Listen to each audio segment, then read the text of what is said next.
Hello friends, good evening. मैं ब्रिजेश यादव आपके अपने यूट्यूब चैनल राम मैथ में आप सभी का स्वागत करता हूं।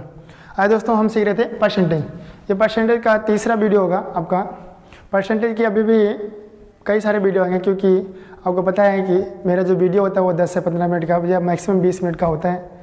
और परसेंटेज आपका काफ़ी बड़ा चैप्टर है, तो पूरे चैप्टर में जितने टाइप के क्वेश्चन होते हैं सबको कंप्लीट करने के लिए परसेंटेज के कई सारे वीडियो हो सकते हैं, 7-8 भी हो सकते हैं या इससे ज़्यादा भी हो सकता है। लेकिन कोशिश रहेगी कि कम से कम वीडियो में सारे टाइप के क्वेश्चन जो है कंप्लीट किए जाएँ। और दोस्तों आपसे रिक्वेस्ट है, यदि आप मैथ का डर ख़त्म करना चाहते हैं, बिल्कुल एकदम डर ही ना रहे मैथ का, तो हर एक वीडियो को पूरा जरूर देखिएगा, क्योंकि पूरे वीडियो देखने से आपको कई सारे टाइप के क्वेश्चन मिल जाएंगे। जैसे आज का जो वीडियो आपका बन रहा है, जो बनाने जा रहा हूँ, इसमें 2-3 टाइप के क्वेश्चन आपको देखने को मिलेंगे। इसलिए आप वीडियो को पूरा जरूर देखिएगा, तभी आप हर एक टाइप के क्वेश्चन को सीख पाएंगे। आइए दोस्तों करते हैं आज की क्लास का शुरुआत।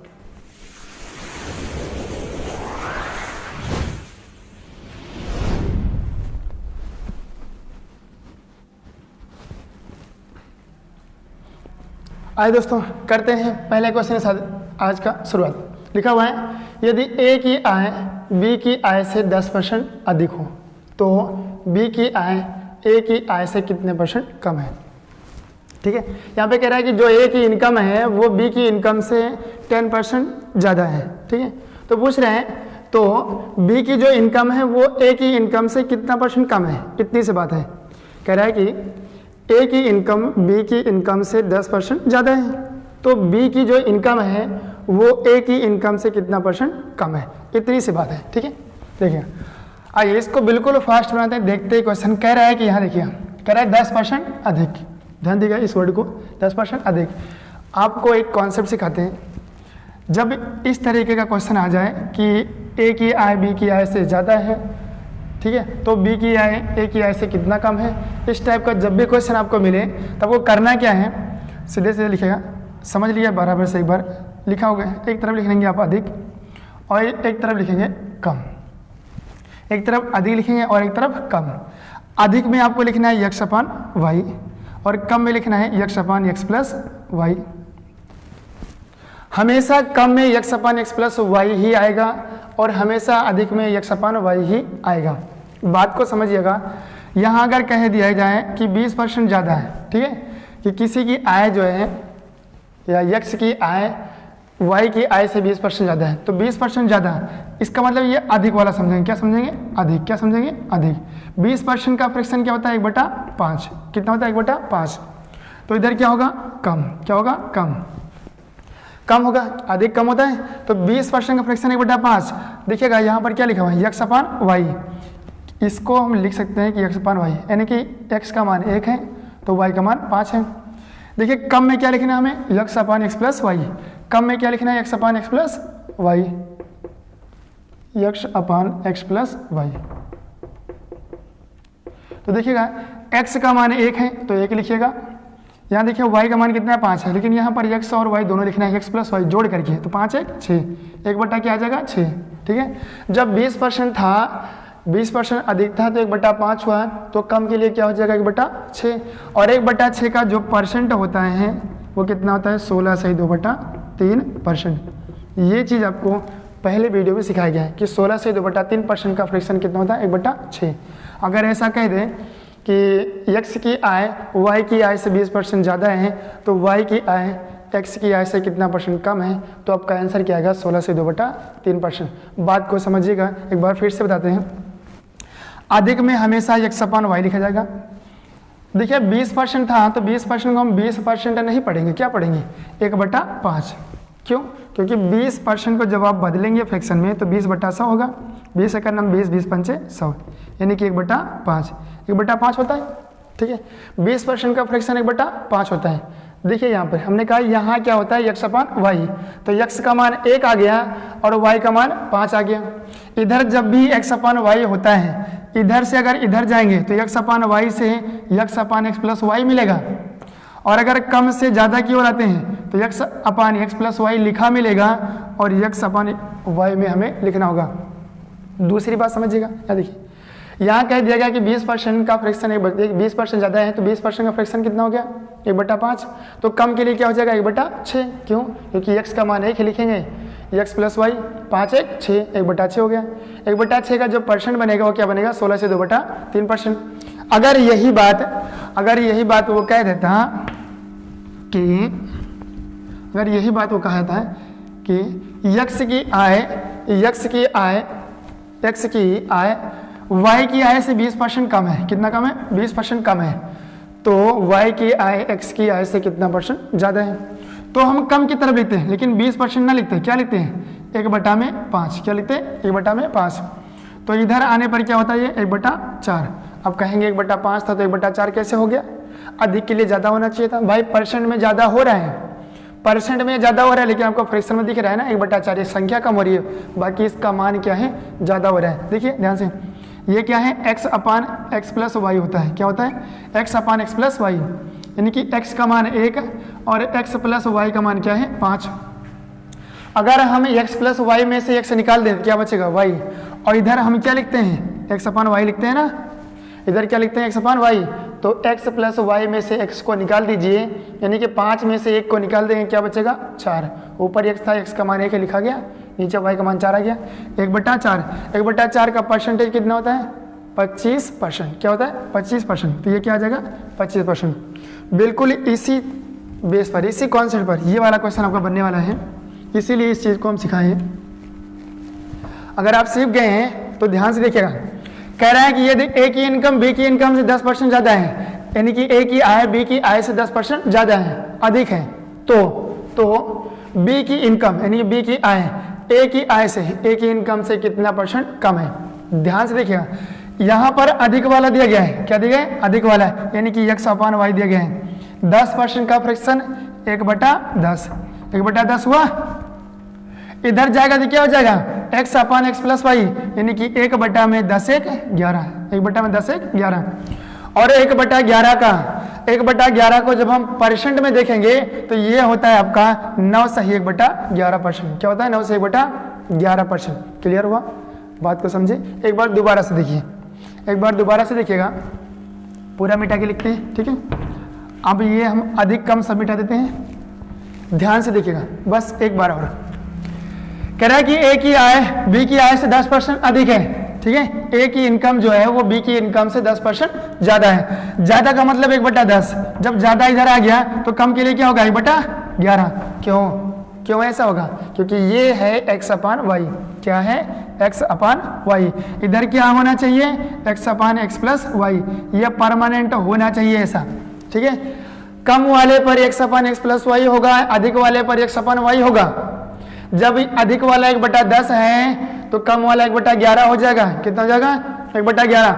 और 1/11 का प्रतिशत जो मान होता है वो होता है 9 सही 1/11%। अरे भाई नहीं क्लियर तो देखिएगा 1/11 × 100 कर दीजिए तो 11 9 99, 9 बार गया 1 बचेगा तो 9 से 1/11%। आंसर क्लियर है? अब तो क्लियर हो ही गया होगा। नोट कर लीजिए, नोट करना है तो। आइए दोस्तों अगले क्वेश्चन आते हैं। आज का दूसरा क्वेश्चन बिल्कुल पहले क्वेश्चन की जैसा ही है, थोड़ा सा लंबा दिख रहा है आपको लेकिन क्वेश्चन बनेगा ही वैसा, ठीक है। चलिए क्वेश्चन को पढ़ लेते हैं पूरा एक बार, फिर बनाते हैं। कह रहा है चीनी के भाव में 40% वृद्धि होने पर, चीनी के भाव में 40% वृद्धि होने पर किसी परिवार को चीनी की वार्षिक खपत कितने प्रतिशत कम करनी होगी जिससे परिवार का खर्च ना बढ़े, ठीक है। यानी कि चीनी का जो रेट था उसमें 40% मतलब बढ़ गया, ज़्यादा हो गया।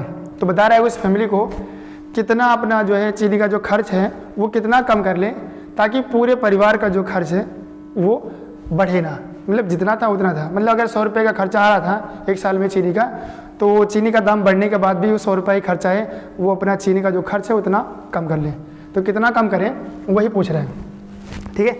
वृद्धि वाला दिया गया, कम के लिए पूछ रहे हैं, ध्यान दीजिए। वृद्धि दिया गया है, अब हम यहाँ पर फ्रैक्शन डायरेक्ट लिखेंगे, ठीक है, अधिक कम नहीं लिखेंगे, इसी को सीधा लिखते हैं। ध्यान सुनिएगा 40% वृद्धि, वृद्धि मतलब अधिक, ये दिमाग में आ जाना चाहिए। नहीं अधिक वाला इधर तो कम वाला इधर होगा, इतना माइंड में आ जाना चाहिए। ये अधिक वाला इधर तो कम वाला इधर होगा, ठीक है।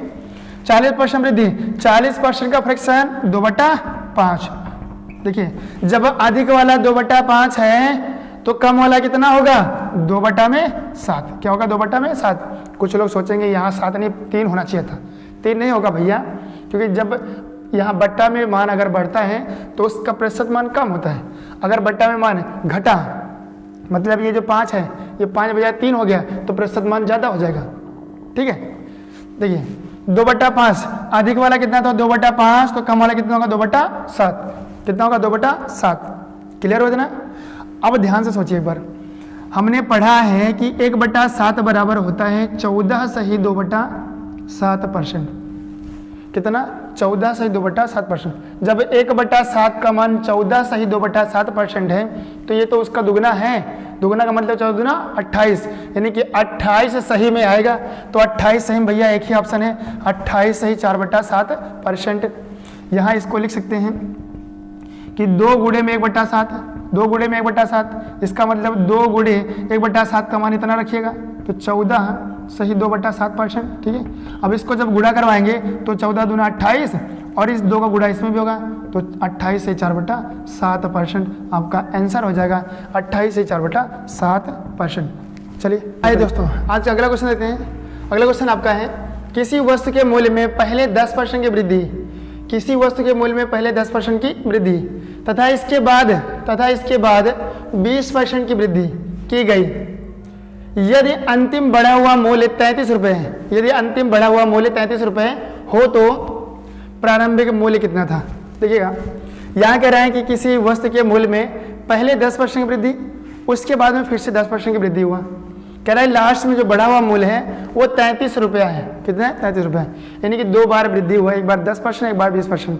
दोनों बढ़ाने के बाद में वो 33 रुपया हो गया। तो जो पहले मूल्य था, यानी कि बढ़ने से पहले जो मूल्य था वो कितना है। देखिए, जब भी 2% बढ़ रहे हो या घट रहे हो तो उसके लिए एक तरीका होता है, आपका एक सूत्र होता है, आपके बुक में होगा x + y प्लस में xy/100। ये सबसे आसान माना है। यहाँ से आप टोटल परसेंट निकालेंगे कितना बढ़ा, वास्तव में कितना बढ़ा। तो यहाँ पर अप्लाई करेंगे 10 बढ़ा हुआ है प्लस में 20 बढ़ा हुआ है प्लस में xy का मतलब 10 गुणे 20, 10 गुणे 20 बटा में कितना 100। एक 0 से 0 कटा, इनसे ही कट गया, तो 10 10 20 और यहाँ पर क्या बचेगा 2 1 2, तो 10 10 20 20 20 10 30 30 2 32, कितना 32% बढ़ा। कितना बढ़ा 32%। देखिएगा, इन दोनों का जो मिलकर के आपका आया, यानी कि 10% और 20% का जो मिश्र परसेंटेज आया वो कितना है आपका 32%। वास्तव में कितना बढ़ा हुआ है 32%। ठीक है, अब ध्यान देखिए, कह रहा है 32% बढ़ने के बाद 33 रुपये हुआ है। ठीक है, या तो अब कीमत 100 मानिए तो 32% बढ़ाइए तो कितना होगा 132 हो जाएगा। समझ रहे, ये 2 तरीका है, या तो 100 मानिए तो 32 बढ़ाइए इतना होगा। ठीक है, या फिर देखिए इस 32% को लिख लीजिएगा, 32% का फ्रैक्शन बनाएंगे कितना बनेगा 8/25। कितना बनेगा 8/25। ध्यान से देखिए, चलिए 32% का फ्रैक्शन 8/25, यानी कि 25 था 8 बढ़ा तो हुआ कितना 25 8 33, यानी कि 33/25। कितना हो गया 33/25। देखिए ध्यान से, 25 था 8 बढ़ा तो बढ़कर हुआ कितना 25 8 33, यानी कि 33 का तुलना हम कर लेंगे 33 से और गुणे में क्या निकालेंगे, इसको गुणा करना है। देखिए ये पूरा जो लिखा हुआ ना 33/25 रखेंगे, 33 से आएगा 25 गुणा करके यहाँ आ जाएगा, 33 से 33 कटा कितना बच गया 25। ठीक है, आपका आंसर क्या दिख रहा है 25 रुपया। एक बार दोबारा देखिए, यहाँ पर देखिए 10% 20% का जो मान है उसको रखें तो इसका जो समतुल्य आपका परसेंटेज है वो क्या आ गया 10 20 और इसका गुणा करवाएंगे तो यहाँ से मिलेगा 2, तो 20 10 30 30 2 32, यानी कि टोटल 32% बढ़ा। ठीक है, कह रहा है बढ़ने के बाद मूल्य 33 रुपये है। हमने कहा या तो 100 मान के चलिए कि पहले 100 रुपया था अब 132 हो गया है। ठीक है, तो पहले कुछ था अब 33 हो गया है, तो 33 का तुलना कर लेंगे 132 से और निकालना है 100 तो 100 से गुणा। ठीक है, तो 33 चौको होता है 132, 4 से काटेगा कितना आएगा 25। कितना आ गया 25, तो इसको मान के चलेंगे तब भी आपका 25 आएगा। या फिर 32% का फ्रैक्शन लिख लीजिए, 8/25 होता है, 25 था 8 बढ़ा तो 25 8 33 हो गया बढ़ करके, तो 33 हो गया तो 33 को तोलना 33 से गुणे में 25 निकाल दीजिए, तो आपका आंसर क्या आ गया 25। आइए दोस्तों अगला क्वेश्चन लेते हैं। ये क्वेश्चन बहुत ही जानदार है, देखिएगा लिखा हुआ है यदि 7% लवण वाले 12 लीटर घोल को उबाल कर 4 लीटर पानी को वाष्पित कर दिया जाए तो शेष बचे घोल में लवण का प्रतिशत कितना होगा। कह रहा है कोई 12 लीटर का मिक्सर है जिसमें 7% जो आपका लवण है, ठीक है। उसमें कह रहा है कि उसको उबाला गया, उबालने के बाद 4 लीटर पानी उसमें से निकाल दिया गया, यानी कि वाष्पित करने का मतलब निकल गया, ठीक है। पूरे 12 लीटर में से 4 लीटर पानी निकल गया, ध्यान देखिए। तो बता रहे हैं कि तो शेष जो बचा हुआ घोल है, यानी शेष यानी कि 8 लीटर जो घोल बचा है, कह रहे हैं शेष बचे घोल में लवण का प्रतिशत कितना होगा। देखिए जब पानी ज़्यादा था तब तो परसेंट था 7 लवण का, लेकिन जब पानी निकल गया यानी कि पानी कम हो गया तो इसका परसेंट जाहिर सी बातें बढ़ जाएगा, ठीक है भाई। कोई चीज़ अगर 12 पर 7 है तो 8 पर आएगी तो ज़्यादा हो जाएगी, कन्फर्म है, ठीक है। तो यहाँ देखिए 12 लीटर में से कितना निकाला गया 4, 12 लीटर में से कितना निकाला गया है 4, यानी कि कम किया गया है, क्या किया गया है कम किया गया है। तो कम हुआ कितना भैया देखेंगे 4/12, 4/12 का मतलब क्या होता है 1/3, 4/12 लिखेंगे 1/3, 1/3 कम हुआ तो बढ़ेगा कितना 1/2, 1/3 जब कम हुआ तो बढ़ेगा कितना 1/2, क्यों, क्योंकि इधर क्या होता है ये होता है x/x प्लस वाई, और अधिक वाले में क्या होता है, अधिक वाले में क्या लिखते हैं हम, अधिक वाला होता है x/y, यानी कि यहाँ पर x का मान 1 और x प्लस वाई का मान 3 था। अगर x प्लस वाई में से x निकाल दें तो क्या बचेगा x/y, नहीं 3 में से 1 गया 2, तो अधिक वाला 1/2 आ गया, बात को समझिएगा। अब यहाँ पर आपको 50% नहीं लिखना है, क्यों, क्योंकि यहाँ पर 1% आपको दिया गया है, ठीक है। जब 1/3 से कम हुआ तो 1/2 क्या होगा बढ़ेगा, 1/3 से कम हुआ तो 1/2 बढ़ेगा किसका 7% का, तो 7% का 1/2 निकालिएगा कितना आएगा 3.5, कितना आएगा 3.5, 3.5% बढ़ जाएगा, पहले था 7%, अब 3.5% और बढ़ाइए तो 7 3 10 यानी कि 10.5% आंसर। एक बार दोबारा देखिए ध्यान से, कह रहा है कि 12 लीटर घोल में से 4 लीटर पानी को वाष्पित करके निकाल देगा, निकालने का मतलब कम किया गया, तो 4/12, 4 देखिए 4 लीटर निकाला गया कितने में से 12 में से, लवण के साथ कोई छेड़छाड़ नहीं हुआ है, ठीक है। तो लवण तो 7% था वो था ही, ठीक है। जब 4 लीटर पानी निकल गया तो पानी कम हुआ, जब पानी कम हुआ तो लवण का परसेंट बढ़ेगा ना, ठीक है। देखिए 4/12 यानी कि 1/3 से कम हुआ तो बढ़ेगा कितना 1/2, 1/2, 7 था 1/2 यानी कि आधा और बढ़ा दीजिए, 7 का आधा और बढ़ाइए तो 7 का आधा 3.5, 3.5 7 में और बढ़ा दीजिए तो 10.5 आपका आंसर। आइए दोस्तों अगला क्वेश्चन लेते हैं। अगला क्वेश्चन आपका लिखा हुआ है कि 3 लीटर चीनी के घोल में, 3 लीटर चीनी के घोल में 40% चीनी है, कितना परसेंट है 40%। इस घोल में 1 लीटर, ध्यान देखिए यहाँ पर हिंदी में लिखा हुआ है 1 लीटर, क्या लिखा हुआ है 1 लीटर, 1 लीटर पानी मिलाए जाने पर नए घोल में कितने प्रतिशत चीनी होगी। क्वेश्चन में समझिएगा, कोई मिक्सचर है 3 लीटर का जिसमें पानी और चीनी का मिक्सचर है, उसमें 40% चीनी है, ठीक है।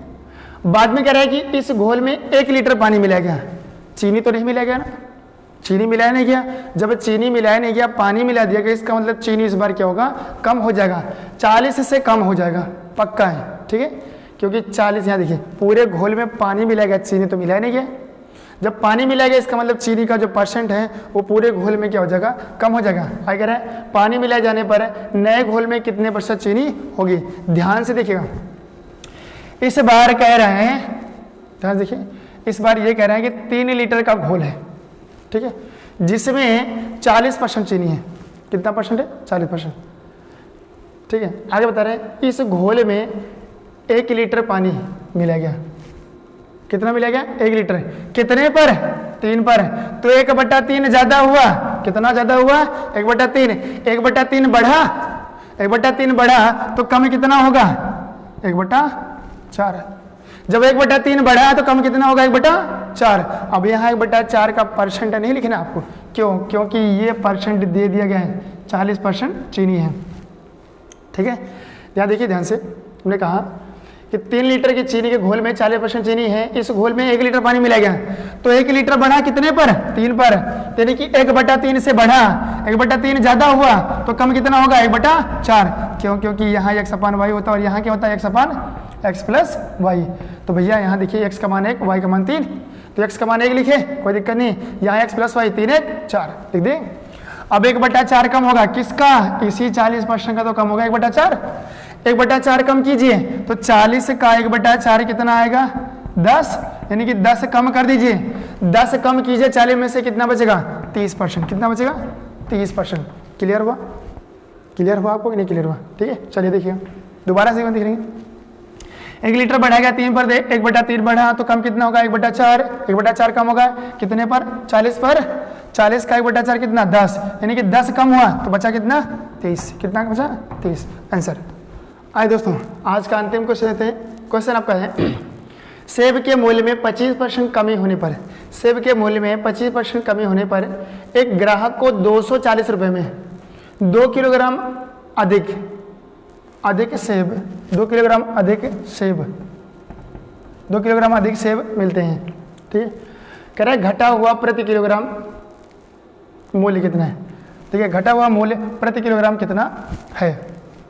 ध्यान से पढ़ेगा। कह रहा है सेब के मूल्य में 25% की कमी होने के कारण एक ग्राहक को 240 रुपये में 2 किलोग्राम अधिक सेब मिलते हैं, तो घटा हुआ मूल्य प्रति किलोग्राम कितना है? देखिए कमी कितने का हुआ? 1/4 का। ध्यान से देखिएगा, यहाँ पर हमें कम ज़्यादा कुछ बनाना नहीं है। 1/4 25% का मतलब 1/4, ये कमी वाला है, आपको पहले का नहीं पूछ रहा है। अगर पहले का पूछता हो तो हम 1/3 लिखते, ठीक है, तब निकालते, लेकिन आपसे पूछ रहे हैं घटा हुआ मूल्य, यानी कि यही पूछ रहे हैं। यहाँ देखिएगा 1/4 है, ये एक जो है किसको बता रहे हैं कि 2 किलोग्राम को, किसको? 2 किलोग्राम। देखिए 3 से 4 हुआ, 1 बढ़ा, 3 से 4 हुआ, 1 बढ़ा ना, 25% कम होने पर 1 बढ़ा। एक बता रहा है कि 2 किलोग्राम ज्यादा हुआ, 1 का मतलब 2 किलोग्राम, 1 का मतलब 2 किलोग्राम, तो 4 का मतलब भैया कितना? 4 गुणे 2 कर देंगे, 4 गुणे 2 कितना? 8 किलोग्राम। कितना? 8 किलोग्राम। मूल्य घटने के बाद में वो 240 रुपये में 8 किलोग्राम खरीद पा रहा है। कितना? 8 किलोग्राम। अगर ना घटा होता तो 3 दूनी 6, यानी यहाँ पर गुणा करते हैं आपका इसका, तो 3 गुणे 2 यानी कि 6 किलोग्राम। कहने का मतलब पहले वो 6 किलोग्राम खरीद रहा था, लेकिन अब 25% घट गया, जिससे वो 8 किलोग्राम खरीद रहा है। तो अब से पूछ रहा है घटा हुआ, देखिए घटा मूल्य प्रति किलोग्राम कितना है? तो 8 किलोग्राम अब खरीद रहा है कितने रुपए में? कहोगे 240 में, तो 240 में कई किलो? 8, तो 1 किलो का मतलब बटा में 8, तो 8 तारीख 24, यानी कि 30 रुपया। कितना आ गया? 30 रुपया। कितना आएगा? 30 रुपया। आपका आंसर कहाँ रहा? ये रहा 30 रुपया। एक बार दोबारा से देख लीजिएगा। कह रहे सेब के मूल्य में 25% कमी होने के कारण, कमी हुआ तो 1/4 लिखें कमी पर, वृद्धि के लिए 1/3। आपसे वृद्धि का पूछ नहीं रहे, इसलिए इसको कैलकुलेशन नहीं करना है, यहीं पर आएंगे। देखिए ध्यान देखिएगा, कह रहा है ग्राहक को 240 रुपये में 2 किलोग्राम ज़्यादा मिल रहे हैं। देखिए 1/3, 3 से 4 हुआ, 1 बढ़ा, 1 का मतलब 2 किलोग्राम, 1 का मतलब 2 किलोग्राम, 1 का मतलब 2 किलोग्राम, तो 4 का मतलब 8 किलोग्राम, यानी कि दाम घटने के बाद वो 8 किलोग्राम खरीद पा रहे हैं। तो भैया 8 किलोग्राम कई रुपए में? 240, तो 1 रुपये में 240/8, तो 8 तारीख 24, यानी कि 30 रुपया। आंसर ये रहा, बस हो गया। सो दोस्तों आज की क्लास में बस इतना ही। आशा करता हूँ कि आज की क्लास आपको बहुत पसंद आएगी। यदि आपको क्लास अच्छी लगी तो कमेंट कीजिए, लाइक कीजिए और ज़्यादा से ज़्यादा शेयर कीजिए। और जिन्होंने अभी तक सब्सक्राइब नहीं किया है वो चैनल को सब्सक्राइब कर लेंगे और बेल आइकन को प्रेस कर देंगे, ताकि आपको हर एक वीडियो की नोटिफिकेशन मिलती रहे। आपको ऐसे ही दमदार वीडियो मिलती रहेंगी। परसेंटेज जब तक खत्म नहीं होता, आपको 7-8 चैप्टर मतलब वीडियो बनेंगे आपके, तो वो सारे वीडियो आपको अपलोड कर दिए जाएंगे। और उसके बाद में फिर आपका जो नया चैप्टर होगा उसका भी वीडियो आपका बना करके आपके चैनल पर अपलोड कर देगा, आप वहाँ से देख पाएंगे। सो दोस्तों वीडियो में अंत तक बने रहने के लिए आप सभी का बहुत बहुत धन्यवाद।